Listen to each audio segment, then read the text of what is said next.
તો એવી રીતે બાપા આખું આ સંસ્થા, એમને આ સેવા હતી, પ્રમુખ બન્યા અને ત્યાર પછી ગુરુ બન્યા, એમનો સેવક ભાવ વધતો ગયો.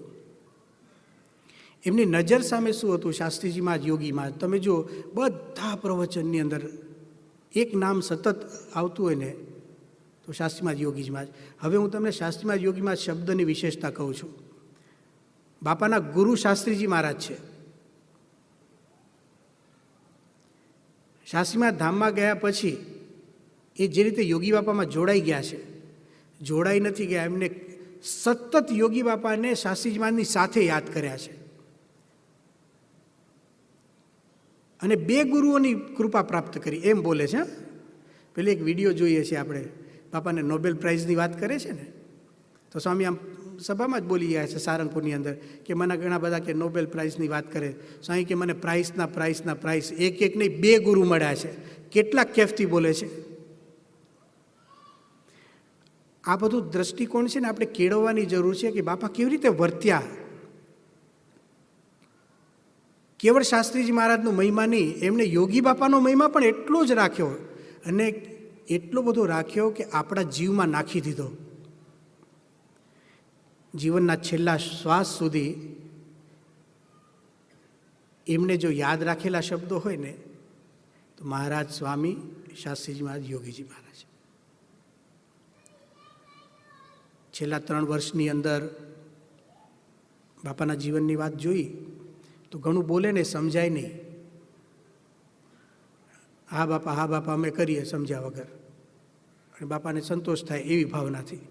પણ એમાં સમજાય એવા જે શબ્દો હોય ને, આ મેં તમને કહ્યા ને, મહારાજ સ્વામી, શાસ્ત્રીજી મહારાજ અને યોગીજી મહારાજ.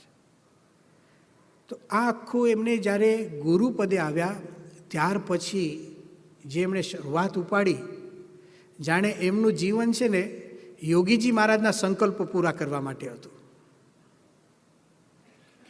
જો આખી એક ઇમેજ એવી ઊભી થઈ ગઈ.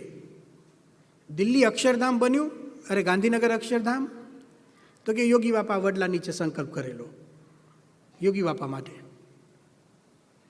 દિલ્હીનું અક્ષરધામ આખી દુનિયાની અંદર જેને લઈને ચર્ચા થઈ, સ્વામિનારાયણ સંપ્રદાયનું નામ થયું, તો કે યોગી બાપા. પરદેશની અંદર સત્સંગ થયો તો બાપા કાયમ કે યોગી બાપા બધા સંકલ્પો કરી ગયા છે. જાપાન ને રશિયા ને બધું. કોક હોય ને તો મશ્કરી કરે કે બોલવું સહેલું છે, કરવું અઘરું છે. આ વાક્ય પણ બોલી શકાય. હા, પણ સ્વામીએ સંકલ્પોને એટલા પ્રધાન બનાવ્યા કે ગુરુના સંકલ્પોમાં જ બળ છે, જેને લઈને આપણે કરીએ છીએ. આ લોકની અંદરનો માણસ હોય ને એ ઊંધું બોલે કે બધા સંકલ્પો આખા ગામના કરવા સહેલા છે, તમે એક મંદિર તો કરી જુઓ. આ તો મેં આજે આવી નાસ્તિક ભાવની વાત કરીને તમને આ વિચાર આવશે, પણ બાપાએ આવો વિચારે આવવા દીધો નથી. એટલું બધું આજ્ઞામય જીવન એમને, જાણે આમ યોગી બાપાને રાજી કરવા માટે આમ બીજો વિચાર કર્યો નથી. અને એ પછી તમે બીજો કાળખંડ તમે બાપાનો જુઓ, વિચરણ. આમ કલ્પના બહારનું વિચરણ. બાપાની સાથે જે સંતો બધા ફર્યા, આપણા સદગુરુ સંતોને બધા વાત કરે છે કે પ્રમુખ સ્વામી મહારાજે જેટલું વિચરણ કર્યું ને, ભાગ્યે જ કોક સંન્યાસી કે ત્યાગી ભારતનો ભૂતકાળમાં કર્યો છે ને ભવિષ્યકાળમાં કરી શકશે. જે રીતે કર્યું છે એમણે, જે પરિસ્થિતિમાં કર્યું છે. શું નિશાન હતું એમના મનમાં કે જ્યારે આટલું બધું કરી શકે?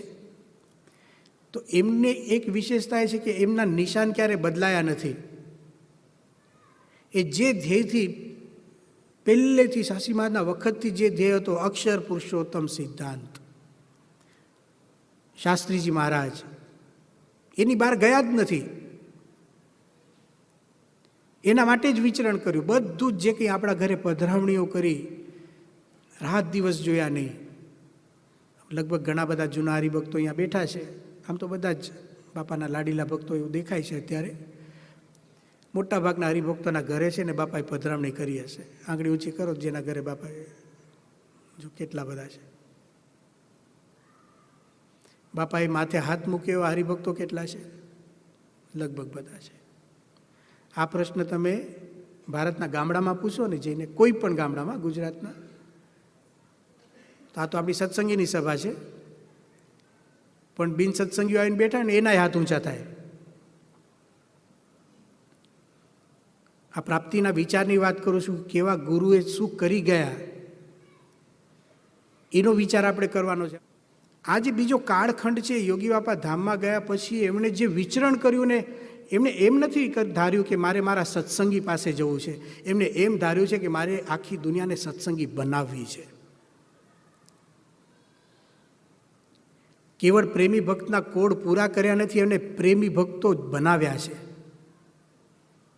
અને આપણે બધા એનો દાખલો છીએ. ઘર બેઠા ગંગા છે ને, એ બાપાના જીવનમાં સાબિત થાય. આપણે ઘર બેઠા ગંગા આવી, આપણા ઘરે બાપા રહી ગયા. હવે સમજાશે. ઘણા કાર્યકરો હરિભક્તો એવા હશે કે કલાકો સુધી બાપા સાથે મિટિંગો કરી હશે. એક પ્રવૃત્તિમય જીવન. પ્રવૃત્તિ કોને કરી કહેવાય, કેવી રીતે કરવી જોઈએ, એનો આદર્શ બાપાએ ઊભો કર્યો. યોગીજી મહારાજના વખતમાં તો એમણે કરી બતાવી. એ પ્રવૃત્તિ એવી રીતે કરી કે ગુરુને કેવી રીતે આગળ રખાય અને પોતાના અસ્તિત્વને ઓગાળીને પ્રવૃત્તિ કઈ રીતે કરાય, એ યોગી બાપાની હાજરીમાં કરી બતાવ્યું. ગુરુ થયા પછી પણ સેવક ભાવથી પ્રવૃત્તિ કઈ રીતે કરી શકાય, એ યોગી બાપા ધામમાં ગયા પછી બતાવ્યું. પ્રવૃત્તિ એટલે ક્યાં સુધી પ્રવૃત્તિ? તમે જુઓ કે એ સવારે જાગે અને રાતના સૂવા જાય ને ત્યાં સુધી પ્રવૃત્તિ. એક વખત સારંગપુરમાં એવો દાખલો બન્યો, તમે બધા સારંગપુર આવેલા જ છો. આપણે મંદિરની પાછળ જ્યાંથી આપણે ગર્ભગૃહમાં પ્રવેશ કરીએ, એ આખું ગ્રાઉન્ડ છે ને, જ્યાં પેલી બધું આપણે બધી પ્રસાદીની વસ્તુઓ વેચાતી હતી હમણાં, છડીને બધું, ત્યાં એક વખત બાપા, એ બાજુ ઓટલો છે જૂના આપણા સભા મંડપની પાછળ, એની નીચે બાપા પૂજા કરતા હતા. સવારે પૂજા કરતા હતા ઉત્તર દિશામાં મુખારવિંદ રાખીને. માળા ચાલતી હતી પૂજામાં, અને એમાં કેટલાક પરદેશના હરિભક્તો નીકળવાના હતા. અને બાપાને તો કેવી ચક્કર નજર, આમ બેઠા બેઠા માળા ફેર પણ આમ જોઈ લે, હલચલ થાય ને બધી જોઈ લે. તો ધર્મચરણ સ્વામી બાપાને કહેવા આવ્યા કે બાપા અમુક હરિભક્તો આવી રીતે જાય છે. તો સ્વામીને ખબર હતી પરદેશ જાય. એ વખતે તો કેવું હતું, આજથી 20 વર્ષ પહેલાં, કે પરદેશ પત્ર મોકલવો ને એટલે પહેલેથી ધ્યાનમાં રાખવું પડે. અને બાપાને એવી ટેવ પાછી કે ઓલી પોસ્ટ નહીં કરવાનું, તો પૈસા બહુ લાગે ને, એટલે કોઈક જતો હોય ને તો એની સાથે મોકલી દેવાના કાગળ, લખીને તૈયાર રાખે. ઘણાને અનુભવ હશે, લખીને થપ્પો તૈયાર હોય. તો બાપાને 1-2 પત્ર લખવાના બાકી હતા. એ હરિભક્તની ચિંતા હતી. એ વખતે બાપા માળા ફેરવતા હતા પૂજામાં, અને ધર્મચરણ સ્વામી આ વાત કરીને તો ગૌમુખીમાંથી માળા કરીને કે પેડ લાવો. ચાલુ પૂજાની અંદર પ્રમુખ સ્વામી મહારાજે પત્ર લખ્યો.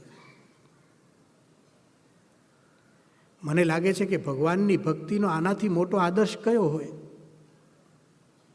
આપણે તો ભજન કરતા હોય ને તોય ભજન નથી હોતું. લાયસન્સ હોય છે કે હમણાં માળા પતે એટલે ચા પીવાની છે.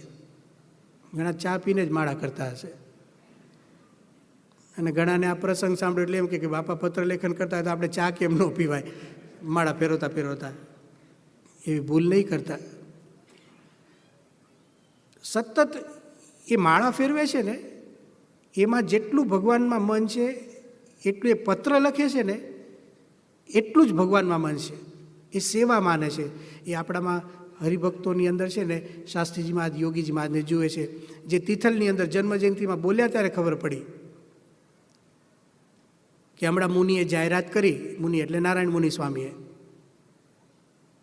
તો મારે પણ તમારી આરતી ઉતારવી જોઈએ. મારી પણ ફરજ છે કે તમારામાં શાસ્ત્રી મહારાજ, યોગીજી મહારાજ બધા રહ્યા છે. આપણને એ શાસ્ત્રીજી મહારાજ, યોગીજી મહારાજ જેવા જુએ છે. આ બહુ મોટી કૃપા. કોણ જુએ આપણને? કોઈ જુએ આ દ્રષ્ટિથી?